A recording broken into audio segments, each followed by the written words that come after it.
नमस्कार. सखी सह्याद्रीमध्ये मी पल्लवी मुजुमदार आपल्या सगळ्यांचं मनपूर्वक स्वागत करते. भारतीय राज्यघटनेमध्ये किती सर्वंकष विचार केलेला आहे याचं एक उदाहरण सांगते. जेव्हा 42वी घटना दुरुस्ती घडली ती म्हणजे 1976 साली, त्यावेळी एक महत्त्वाचा मुद्दा त्याच्यामध्ये समाविष्ट करण्यात आला. तो मुद्दा असा होता, कलम 48 अंतर्गत, ते म्हणजे सरकारनं पर्यावरणाची काळजी घ्यावी. या बरोबरीने कलम 51 अंतर्गत आणखीन एक मुद्द्याचा त्याच्यामध्ये समावेश करण्यात आला. त्या मुद्द्यामध्ये नमूद केलं होतं की नद्या, तलाव, पर्यावरण या बरोबरीने जंगल, वाईल्ड लाईफ ज्याला असं म्हटलं जातं, त्या सगळ्याची काळजी घेणं, त्यांना पोषक वातावरण उपलब्ध असणं ही मूलभूत कर्तव्यामधली गरज आहे. ही मूलभूत कर्तव्यातली आवश्यकता किंवा मूलभूत कर्तव्य हे नागरिकांची जबाबदारी आहे हे सांगणं आणि मुळातच पर्यावरण आणि प्रदूषण या दोन्हीचं महत्त्व सांगणं, त्याही पुढे जाऊन घटनेमध्ये प्रदूषणाविषयी मुद्दा समाविष्ट करणं, या बाबतीत पावलं उचलणारा भारत हा पहिला देश आहे. हे सगळं बोलण्याचं कारण असं की पर्यावरण हे आपल्यासाठी आवश्यक आहे आणि प्रदूषण हे माणसाने निर्माण केलेलं आहे. म्हणजे निसर्गदत्त देणगी आणि माणसाने त्याच्यावरती केलेली मात किंवा निसर्गदत्त देणगीचा माणसाने केलेला दुरुपयोग, या दोन्ही गोष्टी किंबहुना एकाच वेळी घडताना आपल्याला दिसतात. आणि यावेळी भूमिका कोणाची आहे तर ती माणसाची आहे. आणि घटनेनं याची दखल घेऊन घटनेमध्ये या अंतर्गत कलमेचा कलम समाविष्ट होणं हा एक महत्त्वाचा भाग आहे. आपल्याला अभिमान आहे की भारत देश या दृष्टिकोनातून विचार करतो आणि आपल्या घटनेने या विचार केलेला आहे. आज हे बोलण्याचे कारण असं की आज आहे जागतिक पातळीवर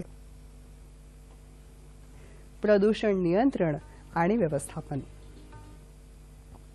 तज्ज्ञ आहेत डॉक्टर दिलीप बोरळकर. नमस्कार सर. सखी सह्याद्रीमध्ये आपलं मनपूर्वक स्वागत करते. सरांविषयी सांगायचं तर गेली 40 वर्ष प्रदूषण नियंत्रण या क्षेत्रामध्ये सर कार्यरत आहेत. केंद्र आणि राज्य सरकारमध्ये विविध पातळ्यांवर त्यांनी मोलाची भूमिका निभावलेली आहे. महाराष्ट्र प्रदूषण नियंत्रण मंडळाचे सदस्य सचिव म्हणून त्यांनी कार्य बघितलेलं आहे. आज त्यांच्याकडून प्रदूषण नियंत्रणामध्ये सामान्य माणसाची भूमिका काय आहे, प्रदूषण नेमकं निर्माणच कसं होतं आणि आपण त्याला कारणीभूत कसं असतो हे सुद्धा, आपण घरामध्ये राहून सुद्धा कसे कारणीभूत ठरू शकतो हे सुद्धा आपण समजून घ्यायला हवं. संपर्कासाठी दूरध्वनी क्रमांक चटकन टिपून घ्या. असे 24908050 24988050. मुंबई बाहेरचे प्रेक्षक आणि मोबाईलवरून संपर्क साधताना 022 हा एसटीडी कोड आहे. छोटीशी विनंती, प्रश्न विचारताना टीव्ही सेटचा आवाज थोडासा कमी ठेवा जेणेकरून आमचा आवाज तुमच्यापर्यंत व्यवस्थित पोहोचू शकेल. त्याचबरोबर विषयाच्या अनुषंगाने नेमके प्रश्न आम्हाला तुमच्याकडून अपेक्षित आहेत. आपल्या चर्चेला सुरुवात करूया. प्रदूषण नियंत्रण या दृष्टिकोनातून डॉक्टर दिलीप बोरळकर आपल्याला मार्गदर्शन करतात. सर, जागतिक पातळीवर प्रदूषण नियंत्रण दिवस असा साजरा केला जातो, पाळला जातो, नेमकं काय आहे ह्याचं औचित्य?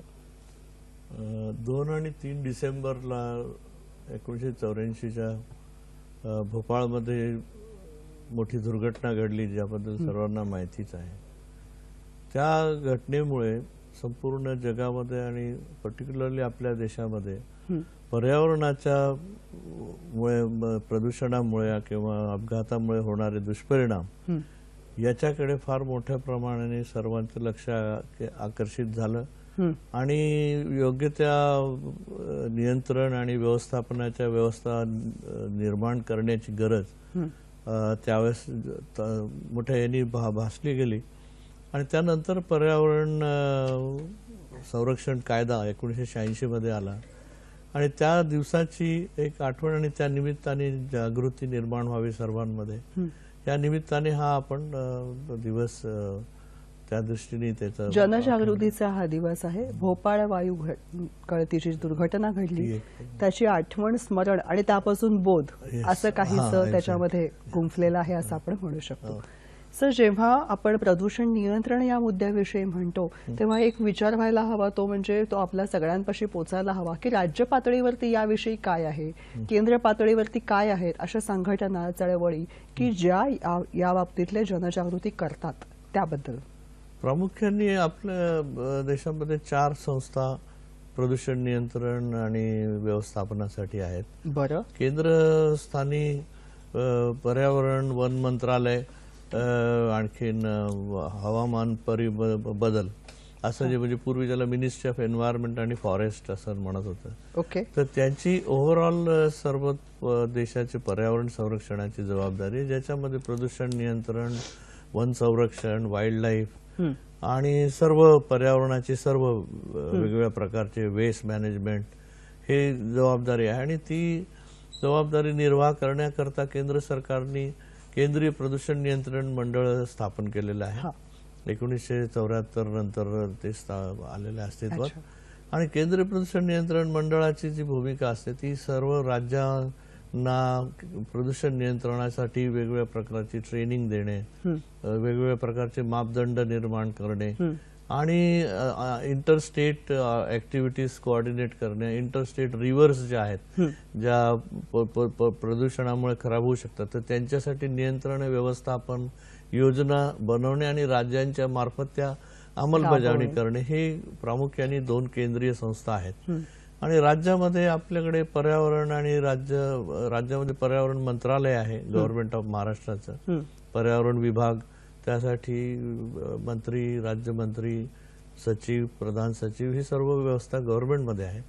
आणि राज्य सरकारने राज्य प्रदूषण नियंत्रण मंडळाची स्थापना केलेली आहे की ज्यांच्याकडे ही जबाबदारी आहे प्रदूषण नियंत्रण राज्यामध्ये पूर्णपणे त्याची व्यवस्थापन आणि नियंत्रण करणे. आणि त्यासाठी केंद्र राज्य सरकारचं पर्यावरण विभाग हे त्यांची कोऑर्डिनेटिंग आणि मार्गदर्शन, सुपरविजन हे राज्य सरकारच्या पर्यावरण मंत्रालयाचं असतं. सर, हे विस्तृत जाणून घेते. कार्यक्रमातला पहिला फोन आलाय, तुमच्या परवानगीने तो घेते. शलाका गाडगिळ यांचा फोन आहे पुण्याहून. नमस्कार, बोला. आज तुम्ही कुठेही जगात गेलात तरी देखील जगात जर आपण फिरलो तर बाहेरच्या देशात खरोखरच ते प्रदूषण मुक्त देश आहेत. पण तेच आपल्या भारतात कानाकोपऱ्यात कुठेही तुम्ही आरडाओरडा करून सांगा, समजावून सांगा, गोंधळून सांगा, अंदाजून सांगा, पण तरी देखील प्रदूषण मुक्त देश आपल्याला करायलाच, आपला देश व्हायलाच तयार नाहीये. तर त्याच्यासाठी काउन्सिलिंग करणं कितीही गरजेचं असलं किंवा त्यांना जरी त्याच्यासाठी दंड लावला तरी देखील त्याची त्यांना फिकीर नाहीये. तर याबद्दल म्हणजे खरोखर आपल्याला प्रदूषण मुक्त मुद्दा लक्षामध्ये आला. परदेशामध्ये प्रदूषण नियंत्रण आणि देशामध्ये तुमचा अनुभव काय सांगतो सर? ऍक्च्युली प्रदूषण नियंत्रण तुमचं म्हणणं बहुतांशी काय जास्तीत जास्त बरोबर आहे. परंतु आपल्याकडे काय होतं की प्रदूषण नियंत्रणासाठी एक गोष्ट लक्षात घेतली पाहिजे की आपल्या देशामध्ये जो प्रदूषण नियंत्रणाचा कायदा आहे हा आपण क्रिमिनल लॉ केलेला आहे आणि बऱ्याचशा विकसित देशांमध्ये तो सिव्हिल कायदा आहे. तर जिथे सिव्हिल कायदा असतो तिथे बर्डन ऑफ प्रूफ जे असतं ते प्रॉसिक्युशनवर नसून ज्यांना प्रॉसिक्यूट करतात त्यांच्याकडे असतं. आणि क्रिमिनल लॉ असल्यामुळे आपल्याकडे बर्डन ऑफ प्रूफ जे आहे ते प्रॉसिक्युशनवर असल्यामुळे बऱ्याच वेळा ते सिद्ध करून कोर्टामध्ये त्याच्याबद्दल कन्व्हिक्शन घेणं हे खूप कठीण जातं. आणि जरी हे असलं तरी ज्या काही योजना आता आपल्याकडे आहेत त्यांची जी स्पीड आहे, प्रामुख्याने जर तुम्ही म्हणाल तर आता नदीच्या बाबतीत, पाण्याच्या बाबतीत 80-85% प्रदूषण जे आहे पाण्याचं ते महानगरपालिका, नगरपालिका आणि नगरपंचायत म्हणजे शहरातल्या सांडपाण्याचं आहे. तर तिथे ज्या पद्धतीने शहरीकरण होत आहे, ज्या पद्धतीने लोकसंख्या वाढते त्या प्रमाणामध्ये वॉटर सप्लाय कमी आहे आणि त्याच्यासाठी असणारी सीवेज ट्रीटमेंट प्लांट्स त्याची पण खूप कमतरता आहे.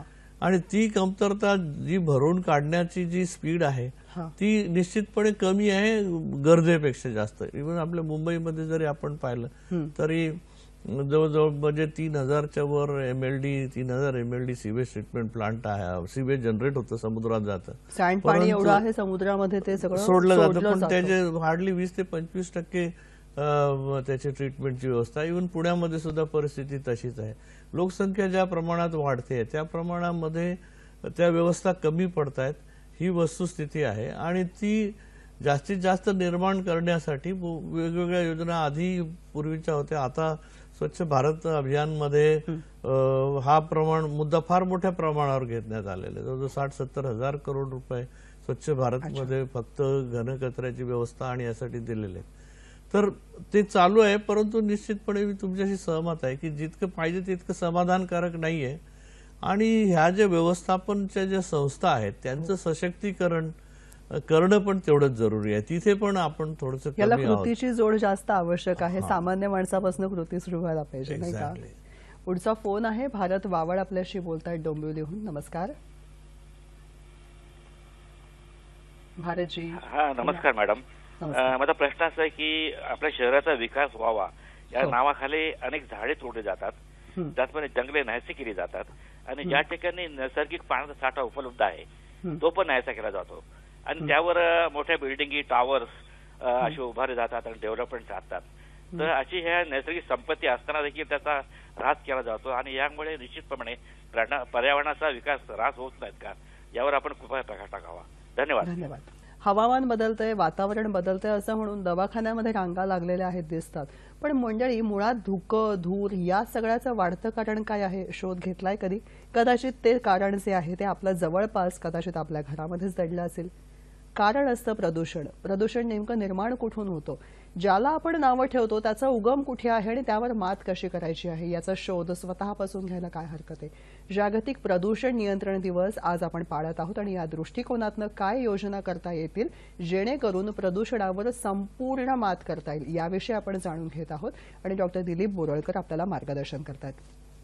सर, भारत वावड यांचा प्रश्न होता की पर्यावरण आणि प्रदूषण हे एकमेकांशी निगडीत कशा पद्धतीने आहेत याविषयी. म्हणजे वाढत्या विकासाच्या गरजा आणि औद्योगिक विकास आणि ओव्हरऑल डेव्हलपमेंट ह्या सर्व गोष्टींमुळे शहरीकरण हे निश्चितपणे वाढतंय आणि शहरांचा विस्तार करण्यासाठी वेगवेगळ्या इन्फ्रास्ट्रक्चरची गरजही तितक्याच प्रमाणात आहे. असलेली झाडं, वृक्ष किंवा वनसंपत्ती तिचं संरक्षण व्हायला पाहिजे याबद्दल काहीच दुमत नाही, परंतु काही ठिकाणी अशा वेळेस अनिवार्य असतं की काही झाडं रस्त्यासाठी, विकासाच्या कॉमन इन्फ्रास्ट्रक्चरसाठी, औद्योगिकीकरण आपण म्हणतो, पाईपलाईन, रस्ते, आणखीन वेगवेगळ्या विकासाच्या डेव्हलपमेंटल ऍक्टिव्हिटीज आहेत त्यासाठी आवश्यक आहेत.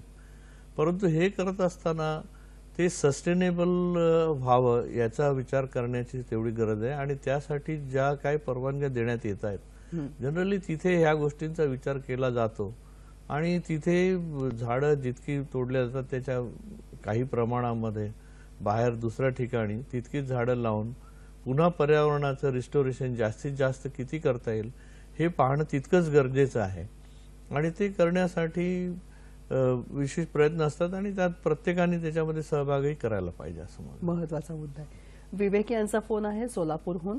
नमस्कार विवेक. हा, नमस्कार मॅडम. मी विवेक शेकापुरे सोलापूरहून बोलतोय. बोला मॅडम. हा एकदम उत्तम कार्यक्रम चालू आहे, त्याबद्दल तुमच्या सर्वांचं अभिनंदन. धन्यवाद. आणि प्रदूषण हे केमिकल फॅक्टरी जे कंपन्या आहेत त्यातून केमिकल फॅक्टरीचा जो धूर असतो, प्लॅस्टिक मोल्डचा धूर आणि केमिकल फॅक्टरी मधून येणारा धूर, त्याच्यापासून जे प्रदूषण होते ते कर्मचाऱ्यावर आणि होणाऱ्या सामान्य जनतेवर, त्याच्यासाठी कंपनी किंवा सरकार यावर काय नियंत्रण करण्यासाठी काम करणार आहे का? चांगला प्रश्न. काय सांगाल सर? असं आहे, प्रदूषण उद्योगामुळे प्रदूषण होतं हे अगदी बरोबर आहे. याच्यामध्ये आपण थोडंसं विस्तृतपणे थोडंसं पाहिलं पाहिजे. त्याच्यामध्ये आपल्याकडे साधारणपणे 3 प्रकारचे उद्योग असतात. म्हणजे मोठे, मध्यम आणि लहान. बरं. आणि ह्याच्यामध्ये सुद्धा प्रदूषण नियंत्रणाच्या याच्या व्याख्येतून आपण त्यांना रेड, ऑरेंज, ग्रीन म्हणजे लाल, हिरवा आणि ऑरेंज म्हणजे नारंगी, केशरी असं त्याचं वर्गीकरण केलेलं आहे. तर होतं काय की जे लहान आणि मध्यम उद्योग आहेत त्यांच्याकडनं जे वॉटर पोल्युशनचा जो प्रामुख्याने प्रश्न असतो तर ते क्वांटिटी त्याच्यामध्ये जे प्रदूषण कमी असतं परंतु त्याची तीव्रता जास्त असते. अच्छा. आणि त्यांची आर्थिक आणि टेक्निकल म्हणजे तांत्रिक क्षमता नसते की ज्याच्यात त्यांनी स्वतःचं प्रदूषण निर्माण होणारं त्याचं ट्रीट करून मग प्रदूषण नियंत्रण मंडळाच्या मापदंडाप्रमाणे डिस्पोज करणं हे त्यांना शक्य नसतं तांत्रिक कारणामुळे आणि आर्थिक कारणामुळे. आणि एस्पेशली जिथे क्लस्टर आहेत इंडस्ट्रियल इस्टेट्स तिथे ह्या प्रकारचे उद्योगांची संख्या जास्त असते. एकत्र क्लस्टरमध्ये असतात ते, म्हणजे स्मॉल आणि मीडियम यांचे. तर त्यांना ही टेक्निकल आणि आर्थिक अडचण असते आणि स्वतः जर ट्रीटमेंट प्लांट लावला तर त्यांना आर्थिकदृष्ट्या जगणं शक्य नाही. त्यामुळे शासनाने, केंद्र शासनाने आणि राज्य शासनाने त्यांच्यासाठी एक कॉमन एफ्लुएंट ट्रीटमेंट प्लांटची स्कीम लॉन्च केलेली आहे ज्याच्यामध्ये 50% आर्थिक मदत दिली जाते, 35% सॉफ्ट लोन दिलं जातं आणि 15% या उद्योगांना त्यांनी कॉन्ट्रीब्युट करायचं असतं. आणि त्यासाठी लागणारी जी तांत्रिक मार्गदर्शन आहे ते प्रदूषण नियंत्रण मंडळ प्रोव्हाइड करत असतं. आणि त्यांना सर्वांचा एफ्लुएंट एका ठिकाणी कलेक्ट करून मग ट्रीट केला जातो. म्हणजे त्यांनी महाराष्ट्र राज्य प्रदूषण नियंत्रण मंडळाकडे जर संपर्क साधला, आता हे सोलापूरहून बोलत होते, कुठल्याही संस्थेने म्हणजे उद्योगाने, तर त्या दृष्टिकोनातून त्यांना विस्तृत मार्गदर्शन मिळू शकतं. आपण त्यांना मार्गदर्शन तर मिळून देतोच, पण आता ते मॅन्डेटरी आणि कंपल्सरी केलेलं आहे की प्रत्येक इंडस्ट्रियल इस्टेटमध्ये कॉमन एफ्लुएंट ट्रीटमेंट प्लांट पाहिजे. महाराष्ट्र औद्योगिक विकास महामंडळ त्यासाठी प्रत्येक औद्योगिक वसाहतीमध्ये तशा प्रकारचे ट्रीटमेंट प्लांट्स लावायचं त्यांचा प्रोग्राम आहे. बऱ्याच ठिकाणी झालेले आहेत, 1-2 ठिकाणी नसतील किंवा त्याची क्षमता कमी असेल आणि ती वाढवण्याची प्रक्रिया चालू असेल. आता मोठे जे उद्योग आहेत त्यांच्या बाबतीमध्ये सांगायचं झालं तर जवळजवळ 90% आसपासच्या वर त्यांनी त्यांचे ट्रीटमेंट प्लांट्स लावले, जसे फर्टिलायझर प्लांट्स आहेत, डिस्टिलरीज आहेत किंवा केमिकल इंडस्ट्रीज आहेत. तर त्यांचे ट्रीटमेंट प्लांट त्यांना ते कंपल्सरी केलेले की त्यांनी त्यांच्या पूर्ण जो टर्नओव्हर आहे त्याचा 3 ते 5% प्रदूषण नियंत्रणावरती खर्च केला पाहिजे. आणि तेवढ्या याच्यामध्ये जे ते खर्च करून जे नियंत्रणाचे योजना व्यवस्थापन बसवतात तर त्यात ते समाधानकारक आहे. परंतु प्रामुख्याने तुम्ही जो प्रश्न विचारला तो स्मॉल आणि मीडियम म्हणजे लघु आणि मध्यम उद्योगांसाठी आहे आणि तिथे हा प्रश्न आहे जास्त. तर त्यासाठी ही योजना आहे. परंतु आपल्याला हेही दिसून येईल की आपण पाहत असाल पेपरमध्ये कोर्टाच्या आणि नॅशनल ग्रीन ट्रिब्युनल म्हणजे हरित लवाद जो आहे की तिथे आपण बऱ्याच म्हणजे औरंगाबाद असेल, नागपूर, पुणे, बऱ्याच ठिकाणी कोकणामध्ये तिथे प्रदूषणाचे जे प्रश्न आहेत त्याचे प्रामुख कारण नाही की त्याची म्हणजे अगेन पुन्हा सांगायचं म्हणजे की तिथे डिमांड आणि सप्लाय उद्योगाची वाढ जास्त प्रमाणात झालेली आणि ती क्षमता कमी आहे.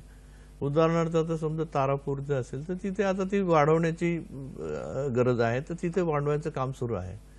तर हे अशा पद्धतीने चालूच मागणी पुरवठ्याचं जे व्यस्त गुणोत्तर आहे त्याच्यासाठी ती एक रेस शर्यत चालूच आहे. बरोबर आहे. पुढचा फोन आहे, किशोर नगरकर आपल्याशी बोलतायत वरळीहून. नमस्कार. आता सध्या मुंबईमध्ये जे वातावरणातलं प्रदूषण जे आहे ना ते अगदी पीकला गेलेलं आहे. त्याकरता अनेक कारण आहेत पण त्याच्यापैकी आणखीन एक कारण म्हणजे सर्वत्र कन्स्ट्रक्शन चालू आहे आणि त्याच्यावरती काही कंट्रोल्स नाही. कोणी कुठेही ते सिमेंट कॉन्क्रीट त्याचं मिक्सिंग करतात, कुठेही ठोकाठोकी चालू असते आणि सगळं तिकडचं वातावरण जे असतं सगळं ते पोल्युटेड होऊन जातं. तर त्याच्यावरती गव्हर्नमेंटने काही स्ट्रिक्ट मेजरमेंट, उदाहरणार्थ एक मेजरमेंट जरूर घेता येतं सरकारला की जे ऑन द साईट जे मिक्सिंग केलं जातं त्याच्याऐवजी ते दुसरीकडे मिक्सिंग करायचं जिथं सरकारचे कंट्रोल्स आहेत, सुपरविजन आहे आणि तिकडनं त्यांनी ऑन द साईट ते आणून रेडी मिक्सचा वापर करायचा. तर मग तिथं तुम्हाला बराचसा कंट्रोल करता येतो पोल्युशनवरती. तर आपलं ह्या बाबतीत काय मत आहे आणि सरकार ह्या बाबतीत काय करू शकतं? आभारी आहे. धन्यवाद. चांगला प्रश्न विचारला आपण. म्हणतो ते अगदी बरोबर आहे की शक्यतो जागच्या जागी तिथे जे रेडी मिक्स प्लांटचाच कॉन्क्रीटचा वापर केला पाहिजे आणि जिथे रेडी मिक्स प्लांट आहे तिथे प्रदूषण नियंत्रण मंडळाचं तिथे म्हणजे कंट्रोल असतो, त्याचं मॉनिटरिंग असतं. तर तो मुद्दा बरोबर आहे. परंतु जिथे लोकलाइज अशा प्रकारच्या घटना घडतात तर तिथे जे संबंधित लोकल बॉडीज सरकार म्हणजे महानगरपालिका असेल किंवा ज्या प्रदूषण नियंत्रण मंडळ असेल यांच्याकडे अशा प्रकारच्या जर घटना आपण त्यांच्या नजरेस आणून दिल्या तर निश्चितपणे तिथे त्यांच्या विरुद्ध काम म्हणजे ऍक्शन घेण्यात येऊ शकते. इव्हन पोलिसांच्या सुद्धा नजरेस तुम्ही आणून देऊ शकता. वायू प्रदूषण असेल तिथे ध्वनी प्रदूषण जर जास्त होत असेल तर तो सुद्धा मुद्दा त्यांना अधिकार तशा प्रकारचे दिलेले आहेत आणि तशा ते होऊ नये आणि यासाठी प्रोव्हिजन्स आहेत. त्यांनी प्रदूषण नियंत्रण मंडळाकडे संपर्क साधावा साधू शकतात. त्याच्यामध्ये मध्यंतरी मागे अशा घटना घडल्या होत्या आपल्याला काही ठिकाणी की मोठ्या कॉलनी वडाळ्याच्या भागामध्ये की जिथे रेडी मिक्स प्लांटच प्रदूषण करत होते. अच्छा. की ते नीट चालत नव्हते तर त्याची पण तिथे प्रदूषण मंडळाने दखल घेतली आणि तिथे ह्या प्रश्नाचं म्हणजे नीट समाधानकारक तिथे काम करण्यात आलं. बरोबर सर. जेव्हा प्रगती, विकास किंवा औद्योगिकीकरण आहे किंवा उद्योगाचं विस्तृतीकरण आहे या सगळ्या बाबी ज्या आहेत त्या समाजाच्या, देशाच्या, राज्याच्या, शहराच्या, गावाच्या विकासासाठी आवश्यक आहे असं जेव्हा म्हणत असतो त्या क्षणी त्याचं उल्लंघन होतानाही दिसतं.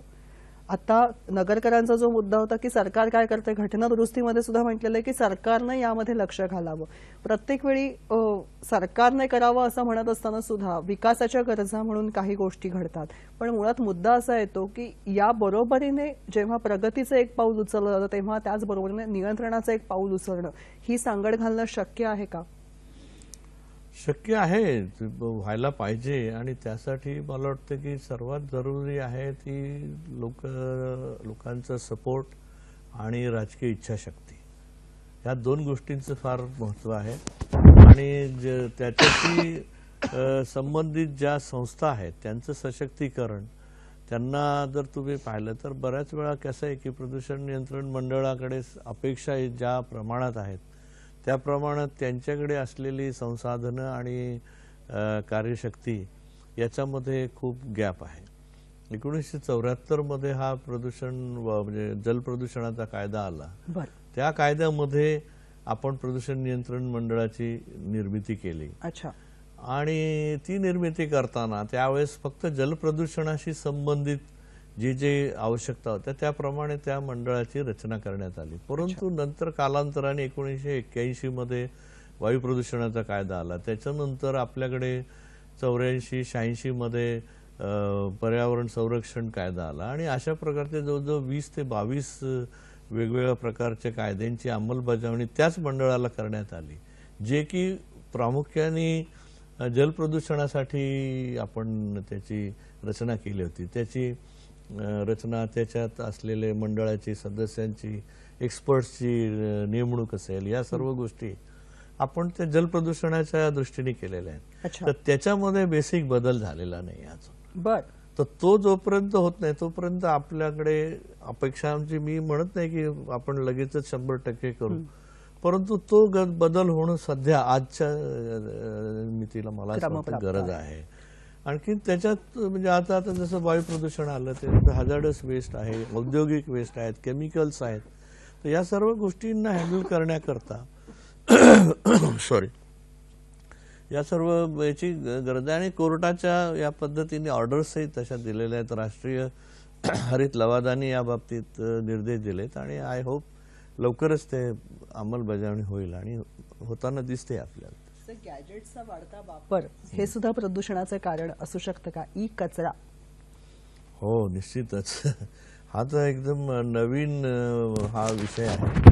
कारण ज्या पद्धतीने आपला लाईफ म्हणजे आपण डिजिटाईज होतोय आणि दैनंदिन जीवनामध्ये कुठलीही वस्तू वापरताना आपल्याला डिजिटल टेलिफोन असेल, घरातली उपकरणं, टेलिव्हिजन मोबाईल फोन्स, लँडलाईन्स, घरातले म्हणजे टीव्ही, फ्रीज, सर्व उपकरणं, कम्प्युटर्स, ह्या सर्व उपकरणांमध्ये निश्चितपणे प्रदूषणाचा प्रश्न निर्माण होऊ शकतो. कारण की त्यांच्यामध्ये जे असलेले जे घटक आहेत की प्लास्टिक आहे, त्याच्यामध्ये वेगवेगळ्या प्रकारचे हेवी मेटल्स आहेत, लाईक म्हणजे झिंक असेल, लेड असेल, कॅडमियम असेल. तर या सर्व मेटल्सना जर प्रॉपरली ट्रीट केलं नाही आणि जर ते वेगळं किंवा इम्प्रॉपरली ट्रीट केलं तर त्यातून होणारे परिणाम हे निश्चितपणे जास्त टॉक्सिक असतात. विषारी वायू त्याच्यातून निर्माण होतात आणि जमिनीचं पाण्याचं प्रदूषण त्यामुळे होऊ शकतं.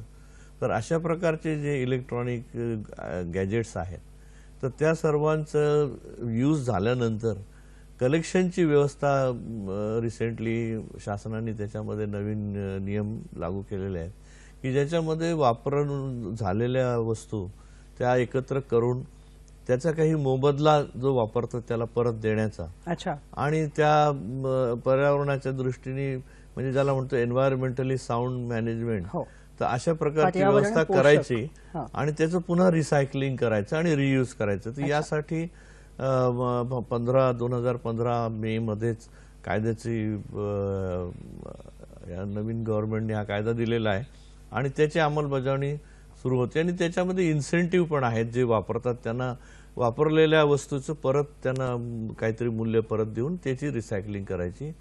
याच्यामध्ये हा महत्वाचा मुद्दा आहे. जेव्हा काही परत मिळणार तेव्हा ऑटोमॅटिकली आपोआप तो कचरा जो आहे तो योग्य पद्धतीने पुढे ढकलला जाईल आणि ते केलं पाहिजे. इकडे तिकडे आपण इव्हन पेन्सिल सेल बॅटरीज वगैरे असतात, ट्यूबलाईट आहेत, बल्ब्स आहेत, याचं असं कुठेही न टाकता त्याचं सेग्रिगेशन करून योग्य त्या म्हणजे जे स्क्रॅप डीलर्स आहेत त्यांना द्यावं आणि त्याचा मोबदलाही घ्यावा. अशा प्रकारच्या आता बँक्स ठाण्यामध्ये, मुंबईमध्ये काही ठिकाणी सुरू झाले. खरंय. अवसरे यांचा फोन आहे डोंबिवलीहून. नमस्कार, बोला. अवसरे, हा बोला. हॅलो, प्रश्न विचारा. हॅलो.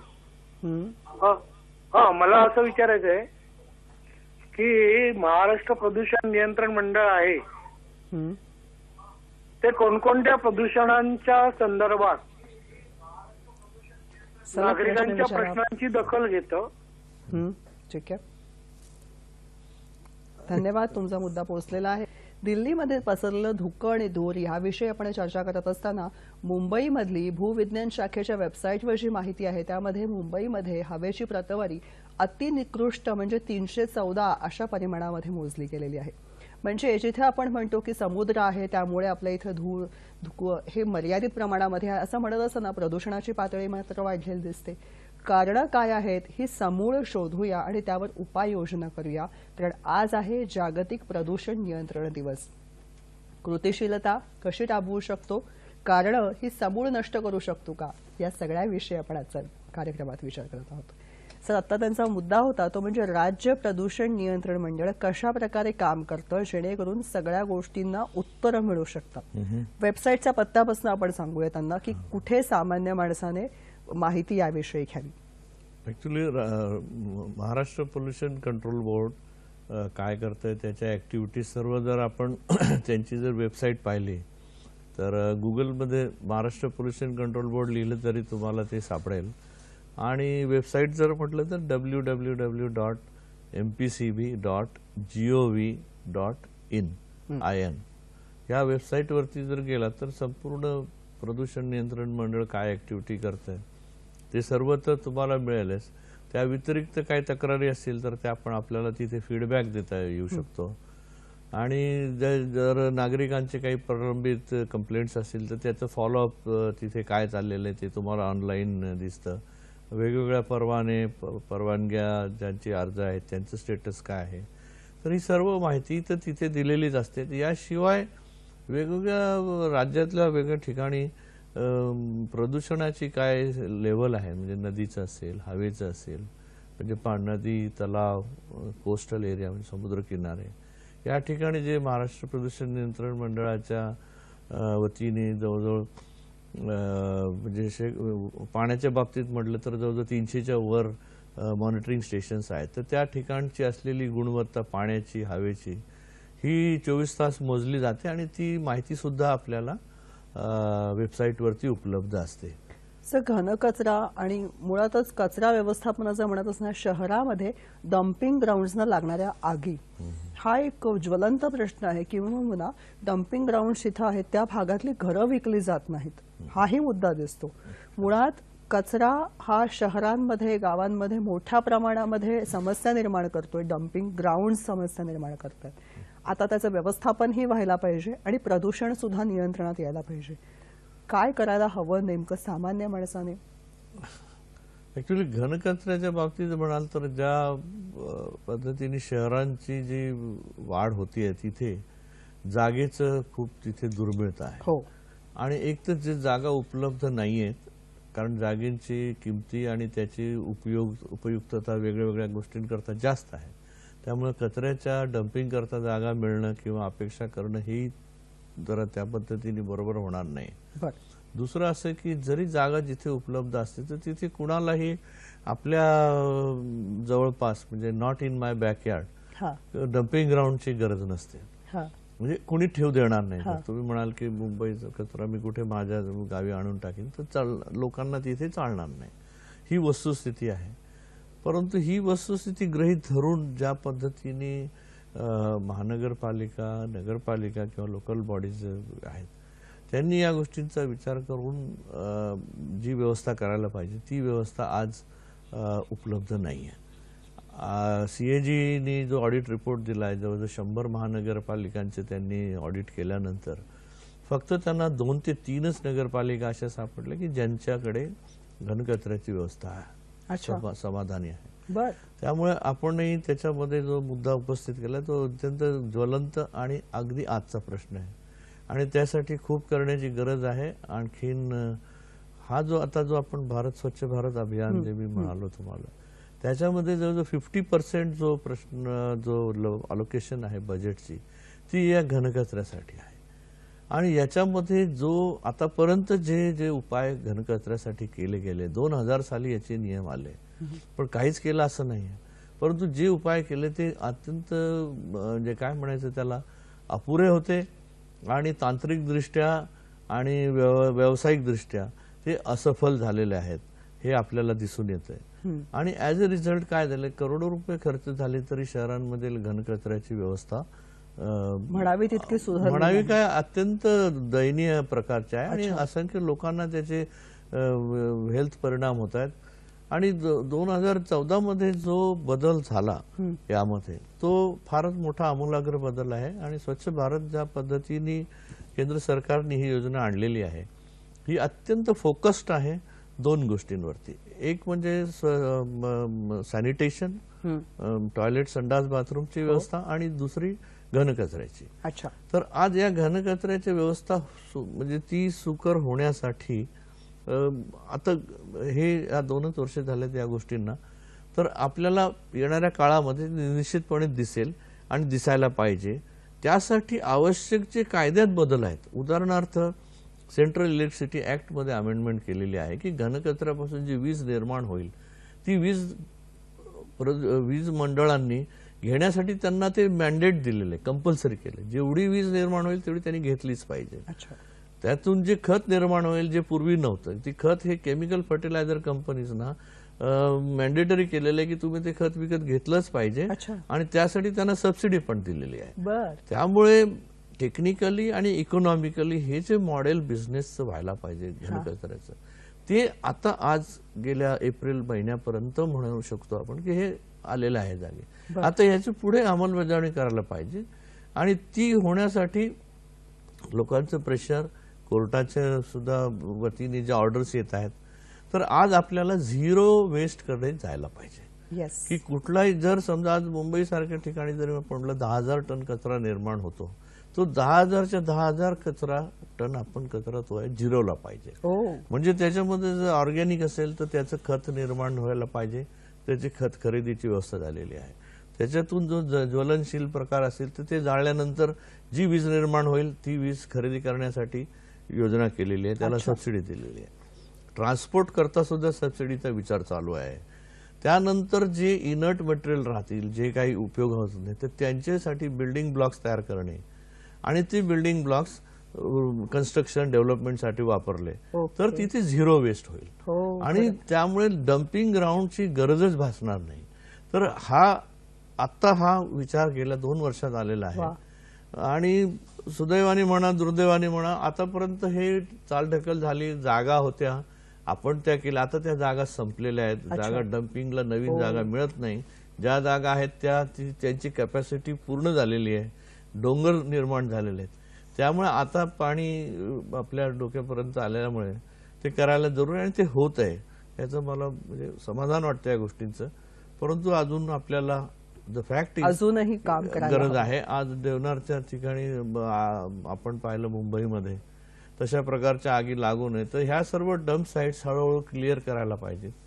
रिसेंटली गोव्यामध्ये अशा प्रकारचे डम्प साईट क्लिअर करायचं पहिल्यांदा मोठ्या प्रमाणावर काम झालंय. नॉर्थमध्ये काही आहे की जिथं त्या जागा ज्या डम्प साईट्स होत्या त्या क्लीन करून तिथे हॉस्पिटल, शाळा, प्लेग्राऊंड अशा पद्धतीने निर्माण होऊ शकतात. किती छान कल्पना आहे. वेगळं आणि याच्यामध्ये हे काही रॉकेट सायन्स नाही आहे, याच्यामध्ये फक्त राजकीय इच्छाशक्ती आणि टेक्निकल इकॉनॉमिकल हे आज आहे आणि ते झाल्याशिवाय त्याला पर्यायच नाही, होणारच ते. पुढचा फोन आहे अरुण यांचा औरंगाबादहून. नमस्कार अरुणजी. नमस्कार दोघांनाही मॅडम. माझा प्रश्न ध्वनी प्रदूषणाशी संबंधित आहे.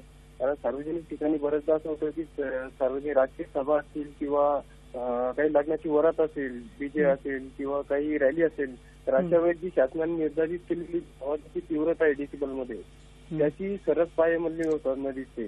याचा अर्थ की एक बाजूने बऱ्याच वेळा प्रत्येक आता हे प्रदूषण नियंत्रण मंडळ आहे, बऱ्याच वेळा नियंत्रणासाठी हे नेहमीच प्रयत्नशील असतात, प्रत्येक वेळा जनजागृती होते. पण यावेळेस असं वाटतं की आता सध्याच्या परिस्थितीमध्ये आहे जी ती जनजागृती अजून लोकांपर्यंत पोहोचलेली नाही प्रदूषणाच्या बाबतीमध्ये. त्याचाच एक भाग ध्वनी प्रदूषणाचा आहे की ध्वनी प्रदूषणाची जी निर्धारित वेळ 10 वाजेपर्यंत 11 वाजेपर्यंत पण चालू असतात. याचा त्रास जे उतर वयात असलेले लोक असतात, म्हातारी माणसं असतात किंवा लहान मुलं असतात, यांनाही त्रास होतो. तर अशा वेळेस जनजागृती, ठोसपणे जनजागृती व्हावी यासाठी. धन्यवाद अरुणजी, मुद्दा पोहोचलेला आहे तुमचा. सर, सणाच्या निमित्ताने आनंद असतो, पण त्या जल्लोषाचं रूपांतर कुठे ना कुठे त्रास, प्रदूषण यामध्ये होताना दिसतं. सण, आनंद, उत्सव आणि यातून संस्काराची महत्वाची भूमिका आणि समाजन, पर्यटक या सगळ्यांचं सुद्धा संरक्षण, पर्यावरणाचं रक्षण, हे सगळं साध्य होणं शक्य आहे का? आपण असं पाहिलं तर माणसाचं म्हणजे आपल्या आवाज, ध्वनी किंवा वेगवेगळ्या प्रकारचे नाद हा आपला संस्कृतीचा आणि लिव्हिंगचाच भाग आहे. जन्मल्यापासून, मूल रडल्यापासून तर तो ध्वनी आनंद व्यक्त करणं, दुःख व्यक्त करणं, सण यासाठी ध्वनी निर्माण होतं, त्याचं पोल्युशन होतं. परंतु ध्वनीचं जे पोल्युशन आहे तर ते जेव्हा त्याची एक लिमिटपेक्षा जास्त होतं तेव्हा ते अनावश्यक असतं. त्यामुळे सर्वात महत्वाची गोष्ट आहे की त्याला लिमिटमध्ये ठेवण्यासाठी ज्या मापदंड दिलेले आहेत तर तिथे 2-3 प्रकारचे आपण ध्वनी प्रदूषणाचे घेतले. कम्युनिटी नॉईज असतो, बाजार आहे, रस्ते आहेत, ट्रॅफिकचं व्हॉल्यूम आहे, हे हा एक कम्युनिटी झाला. एक असतो पॉइंट सोर्स, म्हणजे ध्वनी म्हणजे लाऊडस्पीकर किंवा आपले डीजी सेट्स असतील तर यांच्यासाठी मापदंड दिलेले आहेत. तर तिथे डीजी सेट जर आता आपण पाहिलं ते पॉवर ते डीजी सेट जे असतं त्याला कंपल्सरी आता तुम्हाला ते डीजी सेटचा नॉईज कमी झालेला दिसतो, वाहनांचा नॉईज कमी आहे. परंतु एका ठिकाणी जास्तीत जास्त वाहनं आली किंवा कम्युनिटी आली तर तिथे त्याला जनजागृती आणि लोकांमध्ये असलेला अवेअरनेस हाच त्याला एक उपाय आहे. कायद्याने त्याच्यावरती ऍक्शन घेणं इतकं सोपं नाहीये. आता राहिला प्रश्न, आपण सांगितलं की वेगवेगळ्या कार्यक्रमांना डीजे वगैरे वापरतात, तर त्यासाठी ऑलरेडी म्हणजे कायदा आहे, त्याच्यावरती कोर्टाने सुद्धा निर्बंध घातलेले आहेत. राष्ट्रीय आपला ग्रीन ट्रायब्युनल जे आहे, नॅशनल ग्रीन ट्रायब्युनल, त्यांनी बऱ्याचशा केसेसमध्ये आपण जे डीजे असतात वरातीमध्ये वगैरे तर त्यांना जप्त करून पण त्याच्यावरती ऍक्शन घेतली जाते. तर अशा पद्धतीने ते नॉईज होऊ शकतं. परंतु बेसिकली नॉईज हा जो आहे प्रकार हा जनजागृतीनेच होऊ शकतो. चांगलं उदाहरण द्यायचं म्हणजे फटाक्यांचं जर आपण पाहिलं दिवाळीच्या, तर गेल्या 10 वर्षामध्ये मुंबईमध्येच आपण त्याचं मॉनिटरिंग केलेलं आहे. दर दिवाळीला आपण फटाक्यांचं ध्वनीचं म्हणजे नॉईजचं ध्वनी आणि हवा या दोन्हीचं प्रदूषणाची उच्च मोजमाप केली जाते. आपण दिवाळीत करतो प्रदूषण नियंत्रण मंडळाचं. आणि यावर्षी आपल्याला वाटेल की जे NGO आहे जे हे मॉनिटरिंग करतात, त्यांनी यावर्षी हवेमध्ये प्रदूषण आणि ध्वनी प्रदूषण दोन्ही कमी झालेलं आहे. फार कमी झालेलं नाही, समाधानकारक आपण नाही आहोत त्याच्यामध्ये, परंतु त्याच्यामध्ये एक थोडासा एक आशेचा किरण होतोय. कारण गेल्या 10 वर्षामध्ये जी 5 वर्षाची मुलं होती ती आज 15 वर्षाची झाली, तर त्यांनाही त्याचं ते हळूहळू ते होणार. सर, जेव्हा आपण म्हणतो प्रदूषण प्रदूषण प्रदूषण, पाणी एकीकडे कमी आहे असं आपण म्हणतो आणि तेच पाणी जे उपलब्ध आहे ते प्रदूषण युक्त आहे, प्रदूषित पाणी आपल्यापाशी पोचतं आणि मग वॉटर प्युरिफायर्सचा वापर वाढतो. मग पुन्हा त्याच्यामध्ये मुद्दे येतात की हा वॉटर प्युरिफायर्स मध्ये केमिकल्स चांगले वाईट, थोडक्यात पुन्हा आपण रसायनांच्या अंमलाखाली जातो. जे कमी आहे तिथे सुद्धा प्रदूषण आहे, काय करावं? अगदी चांगला प्रश्न विचारला तुम्ही. कारण पाण्याची म्हणजे ते पाणी दुर्मिळ तर आहेच, कमी आहे आणि त्याचं ज्यामुळे पोल्युशन हे निश्चितपणे टाळलं पाहिजे. यासाठी प्रदूषण नियंत्रण मंडळ, पर्यावरण विभाग यांनी झिरो डिस्चार्ज चा जो कन्सेप्ट आहे तो आता त्याला कायदेशीर हळूहळू त्याची अंमलबजावणी सुरू होते. याचा अर्थ असा की जेवढं तुम्ही पाणी उद्योगामध्ये वापरलं जाईल त्याचं संबंध पाणी हे पुन्हा रिसायकल करायला पाहिजे जास्तीत जास्त, आणि there should be no discharge, म्हणजे प्रदूषित पाणी सोडायचंच नाही. तर जेवढं पाणी तुम्ही वापराल तेवढं पूर्ण तुम्ही रिसायकल करा, त्याला ट्रीट करा आणि झिरो पोल्युशन करून ते पुन्हा वापरायचं. म्हणजे पाण्याची वापरण्याची क्वांटिटी तुमची नियंत्रित होईल. अच्छा. आणि जास्तीत जास्त आता रिसेंटली आपण बघितलं असेल की थर्मल पॉवर प्लांट्समध्ये खूप पाणी लागतं. तर एक नोवेल प्रयोग नागपूरमध्ये की नागपूर शहराचं जे पाणी आहे साधारण 133 MLD, ते पाणी महानगरपालिका ट्रीट करणे त्यांची जबाबदारी आहे, परंतु ते पाणी पूर्णच्या पूर्ण इलेक्ट्रिसिटी महाजनको जे आहे ते घेऊन त्याला पूर्णपणे ट्रीट करून ते पाणी वापरणार. अच्छा. म्हणजे पाण्याचा दुरुपयोग होऊ नये यासाठी गेल्या 2-3 वर्षामध्ये खूप विशेष प्रयत्न केलेले आहेत. त्याचे कायद्यामध्ये बदल केलेले आहेत, त्याला इन्सेंटिव्हाइज केलेले आहे. आणि आता नवीन जे उद्योग येतील थर्मल पॉवर प्लांट वगैरे, तर त्यांनी जास्तीत जास्त ते रिसायकल्ड वॉटर वापरावं अशा प्रकारचे निर्देश सुद्धा महाराष्ट्र शासनाने स्पेशली मुख्यमंत्र्यांनी दिलेले आहेत. कारण हा यशस्वी प्रयोग जो नागपूरला झालाय तर त्याचे जास्तीत जास्त प्रसार व्हावा आणि जवळपास 50 किलोमीटरच्या एरियामध्ये पॉवर प्लांट्सनी ते पाणी आजूबाजूचं वापरावं. आणि जे जास्त प्रदूषण करणारे उद्योग आहेत, फार्मास्युटिकल, ड्रग्ज इंडस्ट्रीज आहेत, केमिकल इंडस्ट्री, त्यांना हे मॅन्डेट केलेलं आहे की त्यांनी संबंध डिस्चार्जेस करायचं नाही. अच्छा. No pollution, zero pollution. जेवढं तुम्ही निर्माण करता बाहेर जायचंच नाही, कामच नाही जायला. आणि ती त्यांना त्याच्यासाठी लागणारी जेवढी व्यवस्था आहे ती त्यांनी करायला पाहिजे. नसतं त्यांचे मापदंड त्यांनी बदललेले आहेत आणि त्याच्याविरुद्ध ऍक्शन घेण्यात येईल. नियमावली ही पूर्णपणे अंमलात आणली पाहिजे, उल्लंघन तर मग आता त्याची सुरुवात झालेली आहे. आपण गेल्या 2 वर्षामध्ये आपण म्हणू शकतो की हा एक काय म्हणायचं मेजर माइलस्टोन आहे प्रदूषण नियंत्रणामध्ये. की पूर्वी आम्ही काय करत होतो की 50 BOD 100 BOD ची लिमिट देऊन त्या लिमिटचं जे पाणी आहे ते आम्ही सोडायची परवानगी देत असो. आता त्या लिमिटला काही महत्व राहिलेलं नाही, कारण झिरोच पोल्युशन आहे. झिरो पोल्युशन केलं पाहिजे आणि ते डिस्चार्ज करायला पाहिजे. वेळ कमी आहे पण महत्वाचा मुद्दा आहे तो म्हणजे वातावरणामधल्या प्रदूषणाचा, घनकचरा जो आहे त्याचं किंवा सॉलिड वेस्ट ज्याला आपण म्हणतो त्याचं प्रदूषण जे आहे, या सगळ्याविषयी तुम्हाला एकत्रितपणे काय सांगायला आवडेल सर? सॉलिड वेस्टच्या बाबतीमध्ये आपण आधी सांगितल्याप्रमाणे की त्याच्यासाठीची कॉमन व्यवस्था आहे. कारण सॉलिड वेस्ट मॅनेजमेंट जो आहे हा कम्युनिटीचा प्रश्न आहे, कुणी एका इंडस्ट्रीचा किंवा एका समूहाचा नसून तो पूर्ण सिटीचाच आहे. तर त्यासाठी आपण सांगितलं त्याप्रमाणे तिथे झिरो लँडफिल किंवा झिरो पोल्युशनचा कन्सेप्ट तिथेही वापरला पाहिजे.